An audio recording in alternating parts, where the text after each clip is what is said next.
బాగోలే. ఆ పిల్లరా నీ కొత్త కోళ్ళం? ఆ పిల్ల ఎవరో కనుక్కో చూద్దాం. నీ వేలు విడవని మేనకోళ్ళం అంటే నీ సొంత చెల్లెలు సవితికి కూతురు. ఈ నా కీపే నీ కొత్త కోడలికి జన్మభూమి. నీకు గుర్తుందా? అప్పుడప్పుడప్పుడప్పుడప్పుడు నా ముఖం మీద నా కొడుకు చేత తుపుక్కు నువ్వే ఇచ్చావు. ఇప్పుడు నీకు గుర్తొచ్చి ఉంటుందిలే. ఆ ఉమ్ము అప్పుడే తుడుచుకుంటే పోయింది. కానీ ఇప్పుడు నీ మొహం మీద పడబోయి ఉమ్ము లైఫ్ బాయ్ సబ్బుతో తోవుకున్నా లైఫ్ లాంగ్ సరిగిపోకుండా పర్మనెంట్ గా ఫిక్స్ అయిపోద్ది. అరవబకరా నా కొడక. బైక్ లేకుండానే మీ ఫ్యామిలీ అఫేర్ అంతా ఊరంతా తెలిసిపోద్ది. చూడు, ఇయాల నుంచి నా కూతురు జెండా మీ ఇంటి మీద ఎగురుతా ఉంటుందన్నమాట. ఎప్పుడు ఎగరటం మానేస్తాం అప్పుడు జెండా ఎత్తేస్తాం. ఈ గవర్నమెంట్ కూలిపోద్ది. బావా, గడ్డిని తగలబెడటానికి పెద్ద దివిటి అక్కర్లా, చిన్న అగ్గి పుల్ల చాలు. ఆ అగ్గి పుల్లే నీ కోడలు నా కూతురు అన్నమాట. ఈ రోజు నుంచి ది ఎండ్ కార్డు పడేంత వరకు నా డైరెక్షన్ లో ఇవ్వబోయే కొత్త ట్విస్ట్ అన్నమాట. వచ్చిన పని అయిపోయింది, ఇంకొస్తా అన్నట్టు డాక్టర్.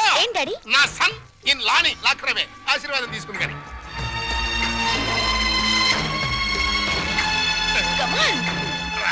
సన్నిల్లా.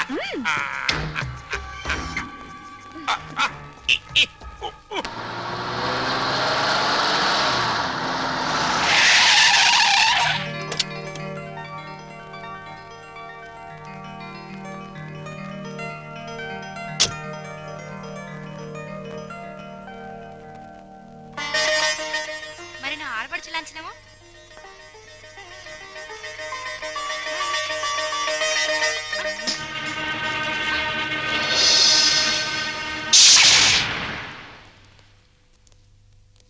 కుడికాలు లోపల పెట్టిరమ్మా.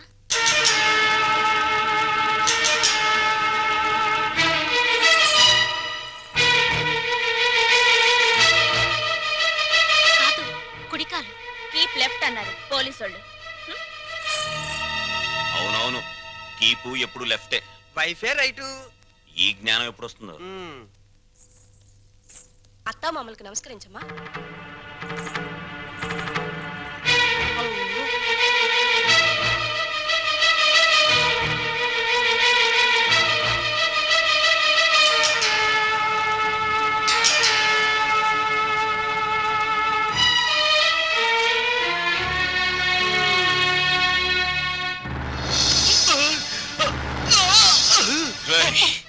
నీకు ఇంట్లో ఎవరు అన్యాయం చేశారని మా అందరికి ఇంత ద్రోహం చేశావురా?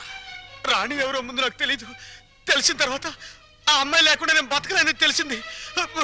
నన్ను చంపినా సరే నేను మాత్రం రాణినే. నువ్వు ఈ ఇంట్లో ఎందరినో ఏడిపించాల్సిన డ్యూటీ బోలెడంత ఉంది. ఈ ఏడుపుని ఇక్కడ వేసి చేయకు, వెళ్ళు. అది కాదండి. ఈ గొలుసు పెట్టుకో.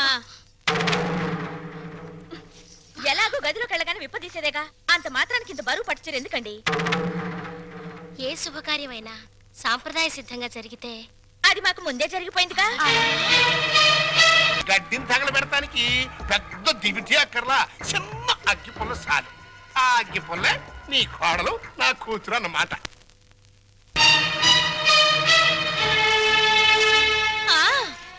మా అత్తయ్యకి మావయ్యకి అందరికీ తెలుసు. ఆ వీక్ పాయింట్ లీక్ అయ్యాకే నన్ను ఆయనకి తగిలించారు. ఫోన్లేండి, పెళ్లికి ముందు ఏం జరిగినా పెళ్ళయ్యాక ఈ తంతు తప్పదంటే మీకోసం కాసేపు కప్పుకుంటాను.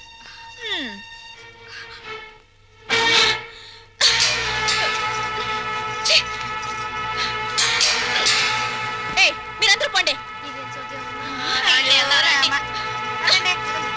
పదవిన రోలరు రథమా, పదవిన రోలరు రథమా, లారి లారి లారి లారి లారి లారి లారి లారి లారి లారి లారి లాల రథమా.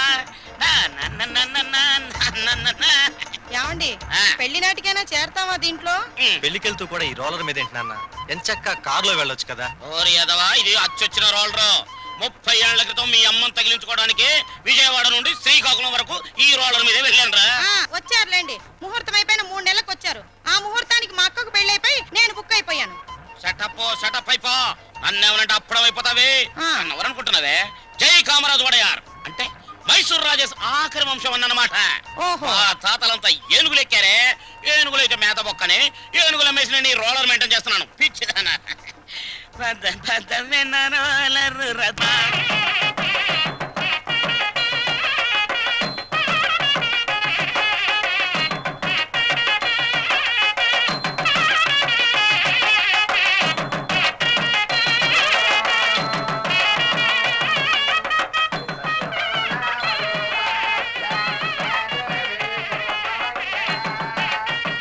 రండి.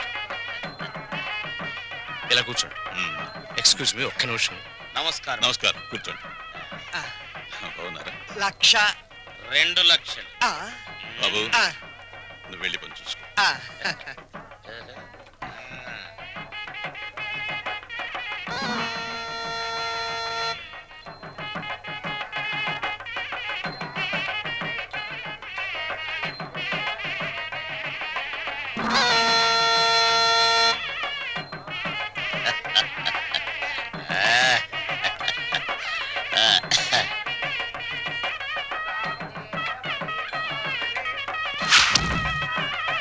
తీసుకోండి.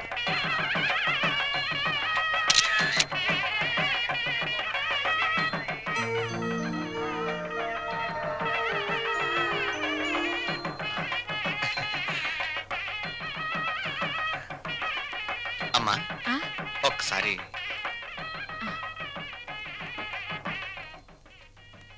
ఏయ్. అరే లేమ్మా, ఏమిటి ఏమిట్రా ఇది? అమ్మా నాన్నల మాట విని చెడ్డగా ప్రవర్తించాను, నన్ను క్షమించండి అత్తయ్య. బుద్ధి వచ్చింది. బాగా బుద్ధి వచ్చిందా? నువ్వు ఊరుకోరా, అవే మాటలమ్మా. ఏదో చిన్నతనం, నిన్నంత మాత్రం అర్థం చేసుకోలేనా? పిచ్చి పిల్ల, లోపలికి వెళ్ళదాన్రా.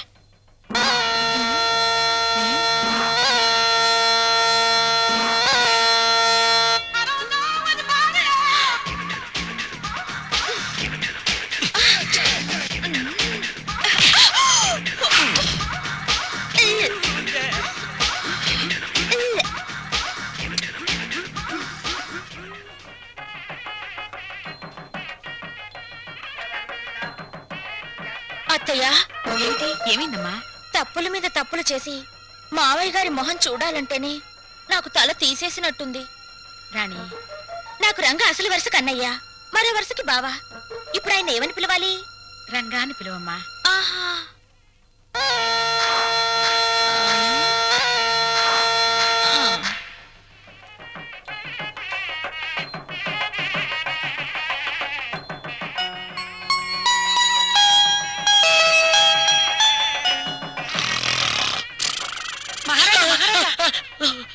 మీరు ఎప్పుడైనా జైలుకి వెళ్ళారా? అబ్బా, ఒకే ఒక్క రోజు వెళ్ళాను. అది నా రోలర్ కింద పంది పిల్ల పడితే. అక్కడ కోడికల కొండలరావుని చూసారా? ఆయన ఎవరు? నా మొగుడు. ఆ ఈ చాలు గాని ఇంకా చూసుకోండి. ఏంటది? పెళ్ళి.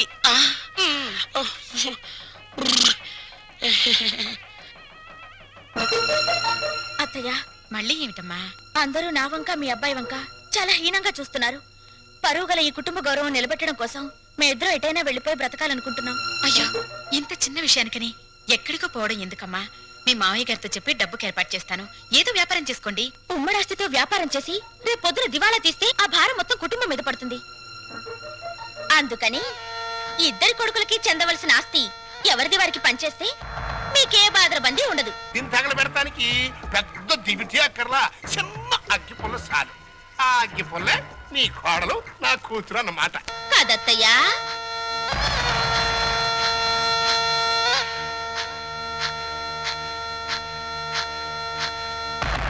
ఈ కొడుకులిద్దరూ దేవాలయంలో గబ్బిలాయిలన్నమాట.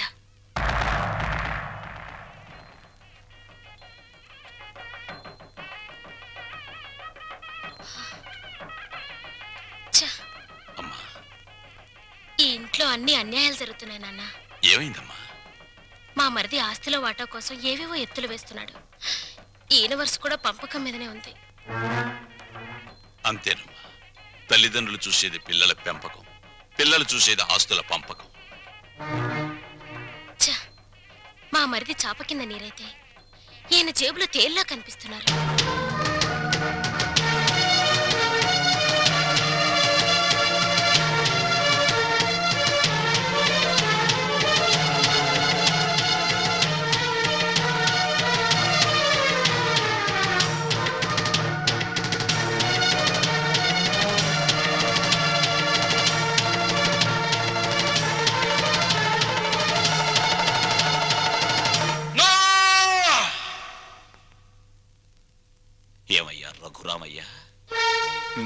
వచ్చాక కొడుకుల్ని దూరంగా ఉంచాలి, పెళ్ళాలొచ్చాక అంటరాని వాళ్ళుగా చూడాలి.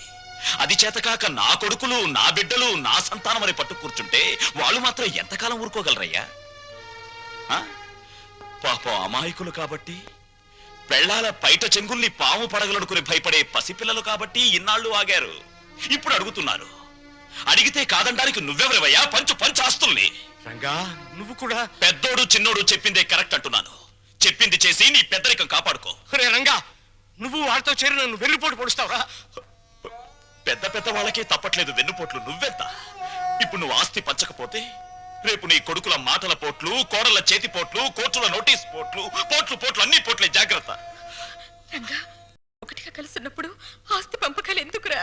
అమ్మా, ఈ చేతి వేళ్లున్నాయి, ఇవి అన్నం కలుపుకోవడానికి, తినడానికి, కడుక్కోవడానికి కలిసి ఉంటాయి. తిన్నాక వేటికవే నీకు నువ్వే నాకు నేనే అని మళ్ళీ దూరం అవుతాయి. నీ శరీరంలోని భాగాలే ఒకటిగా ఉండనప్పుడు నీ కడుపులో పుట్టిన బిడ్డలు మాత్రం ఒకటిగా ఎలా ఉంటారు? ఎందుకు ఉండాలి? రంగా, ఎందుకురా అందరూ కలిసి ఆయన్ని చిత్రహింస చేస్తున్నారు? అమ్మా, చిన్న కొడవలు ఆపేసి భోజనానికి రండి. ఏ విషయం తేలేదాకా మేమెవరం భోజనాలు చెయ్యం. రండి.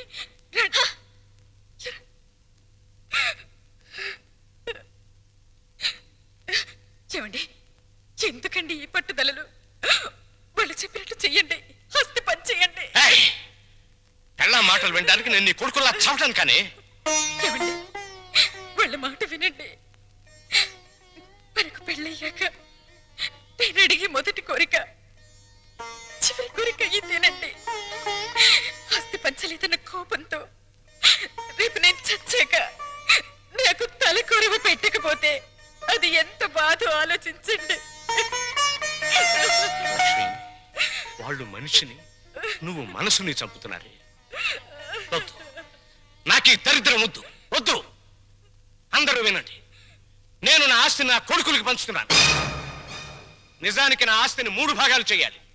2 భాగాలు నా కొడుకులకి, 1 భాగం నాకు, నా భార్యకి. పేపర్లు తెచ్చుకోండి, ఈ ఆస్తి మొత్తం పంచేస్తాను. కానీ ఒక్క విషయం,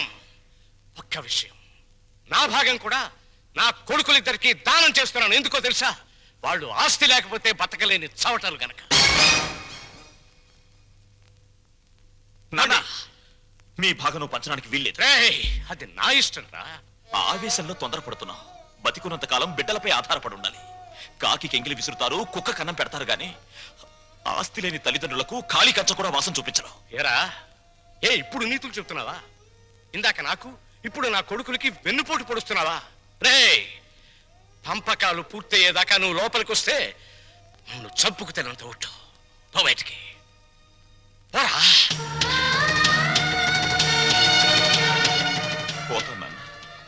పోతాను, కానీ నేనేం చెప్పాను, ఎందుకు చెప్పానో కాస్త ఆలోచించుకో.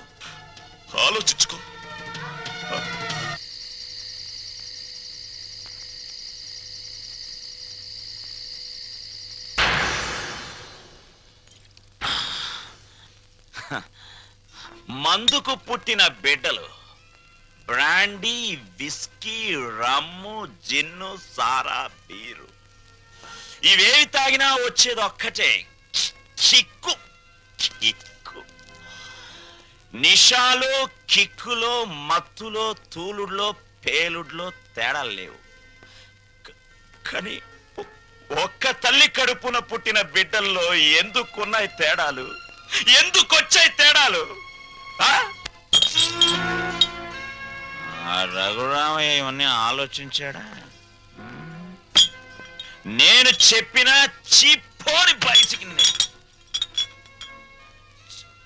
చచ్చాక కొడుకులు కొరివి పెడితే డైరెక్ట్ గా కోరమండల్ ఎక్స్ప్రెస్ లో స్వర్గానికి వెళ్ళొచ్చని పిచ్చి ఆశతో బతికే తల్లిదండ్రులారా,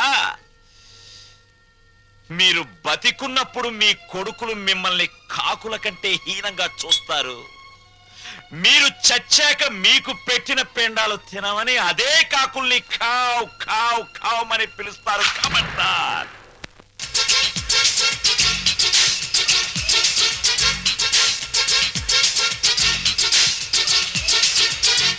Face is the index of the mind.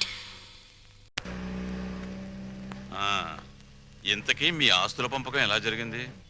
మా తమ్ముడు బిజినెస్ చేసుకుంటాను నా వాటా నాకు ఇచ్చేయండి అంటేను మా నాన్నగారు ఉన్న డబ్బంతా మా తమ్ముడికి ఇచ్చేసి నా వాటాగా లంకంత కొంప నాకు ఇచ్చారు.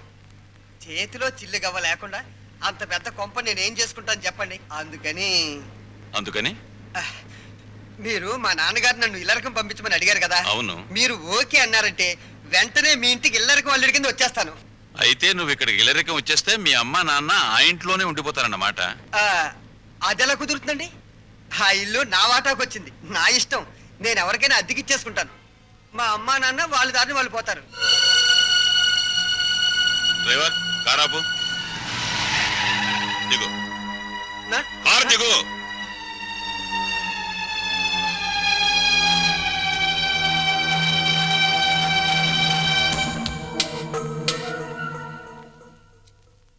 General checkup. ఒక రకంగా అంతే అనుకోండి. నేను 14 ఏళ్ళు జైల్లో ఉండి వచ్చానండి. ఇది ఇంట్లోనే ఉండి 14 ఏళ్ళు వనవాసం చేసింది. మరి లాంగ్ గ్యాప్ తర్వాత కలుసుకోవటం కదా. మా బాడీలో పార్ట్లు ఎలాగున్నాయో కొంచెం టెస్ట్ చేసి చెప్తారని. అంటే భార్యాభర్తలు అన్నమాట.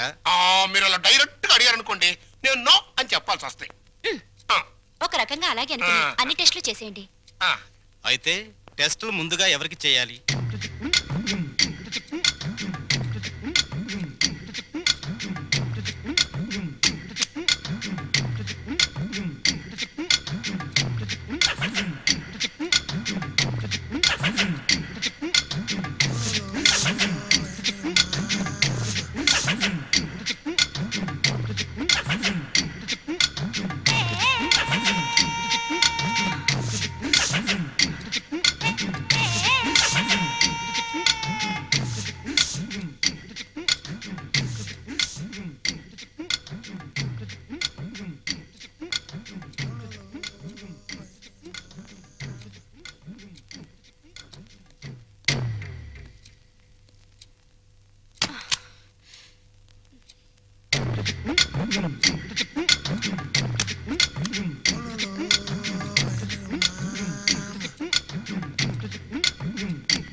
అరగంట అయిందిలే, టెస్ట్లు అయిపోయినాయి. రిపోర్టు రేపు సాయంకాలం 6 గంటలకు ఇస్తాడంట. పద.